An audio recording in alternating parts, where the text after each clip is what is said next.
Sir একটু বসে কথা বলি স্যার, প্লিজ। ওকে প্লিজ বসেন। ওকে স্যার বসুন।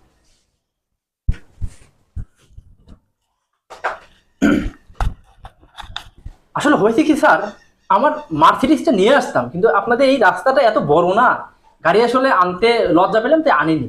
আমার হচ্ছে গ্যারেজে একটা মার্সিডিজ আছে, আর একটা আমি নিয়ে ঘুরি আর কি। আর মাঝে মধ্যে রিক্সাতেও ঘোরা হয়। মার্সিডিজ আমার ওইভাবে খুব একটা ভালো লাগে না, কারণ বোঝেনি তো খোলামেলা পরিবেশে ঘুরে অভ্যাস।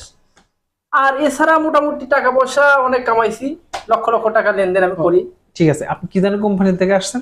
কোম্পানির কথা বলবো তো স্যার, অবশ্যই বলবো। আগে এটা বলি, এই জন্য বলছি। আরো কিছু বলি স্যার, আপনাকে বুঝাই আমি কি, আমার সম্পর্কে জানতে হবে তো। জি জি জি। আমি স্যার অনেক টাকার মানুষ, আমার প্রচুর টাকা পয়সা আছে। জি। আপনি মনে করেন যে আমার হচ্ছে মার্সিডিজ আছে, জি জি। আমার হচ্ছে বাজার করতে হয় না। আগে আমি বাজারে যায় হচ্ছে দোকানে টাকা দিয়ে আসি, ওরা প্রতিদিন বাজার আমার বাসায় পাঠায় দেয়। এরপরে মনে করেন যে মাছের দোকানে টাকা দিয়ে আসি, ওরা বড় বড় মাছ যেগুলো আমার বাসায় পাঠায় দেয়। জি। এলাকায় মোটামুটি আমাকে সবাই এক নামেই চেনে, জি।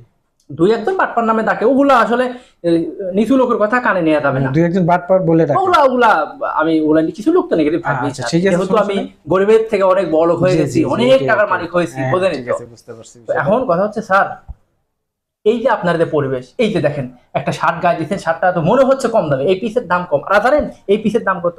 মিনিমাম 5,500 টাকা পিস এটার দাম। ও না, বলবেন যে আমাদের একটু কম দাম। এটা কম দামে, হ্যাঁ। জি জি। এইভাবে তো জীবন চালালে হবে না, প্রচুর টাকা ইনকাম করতে হবে।